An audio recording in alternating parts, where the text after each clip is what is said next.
যে যাই বলুক আর যে যাই করুক, কারো কথা কোনো কান না দিয়ে যার যার গন্তব্যে শেষে আগায় যান। একজন আরেকজনের পাশে থাকে, সাপোর্ট করবেন প্লিজ। আসসালামু আলাইকুম, সবাই কেমন আছেন? আশা করি অনেক ভালো আছেন। অনেকদিন পর একটা রেসিপি নিয়ে আসলাম, অনেকদিন ভিডিও দিতে পারি না, দুঃখিত।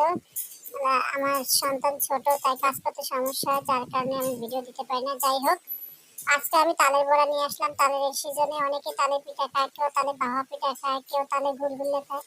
তা আমি আজকে আমরা গুলগুলে খাইতে অনেক পছন্দ করি আমার ঘরে পিঠা থেকে। আর আমাদের দেশে তাল পিঠা অনেক রকমের বানায়, কলা পাতা দিয়ে বানায়। তা কার কার দেশে কিরকম বানায় কমেন্টে জানাবেন। আর আমি এভাবে নিলাম, আমি 3 কাপ নিয়েছি চাউলের গুঁড়া, 1 কাপ নিয়েছি ময়দা। আটা দিলেও পারেন, সরি আমি আটা দিয়েছি, ময়দার কথা মুখে এসে গেছে। যাই হোক, কথার মাঝে তো ভুল ত্রুটি হইতেই পারে, ক্ষমার দৃষ্টিতে দেখবেন। এরপরে আমি স্বাদ মতো লবণ দিয়ে নারিকেল, চিনি, তাল মিক্সার করে সুন্দর করে একটা ডো করে নেব।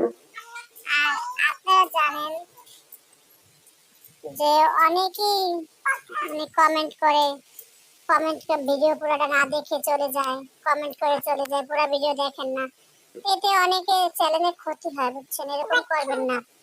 যদি ভালোবাসা দেন সত্যি করে দিবেন, আর যদি না দেন কোনো আফসোস নাই, কিন্তু কার সাথে প্রতারণা করবেন না।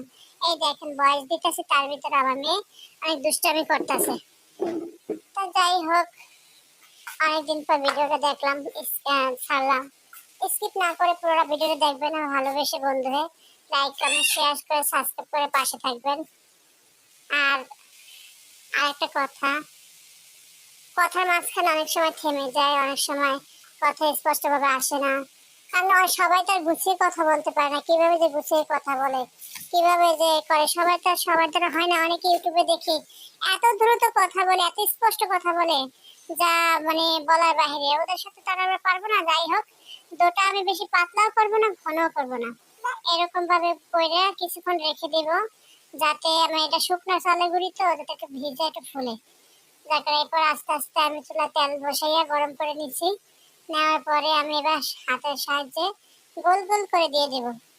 তারপর আস্তে আস্তে কম আছে, যদি আপনারা নরম খান অল্প লাল করে উঠিয়ে ফেলবেন, আর যদি শক্ত খান 2-3 দিন রেখে খাওয়া যায়। এভাবে তালের বড়া করলে অনেক সুন্দর হয়। তা সবাই কমেন্টে জানাবেন আমার রেসিপিটা কেমন হয়েছে।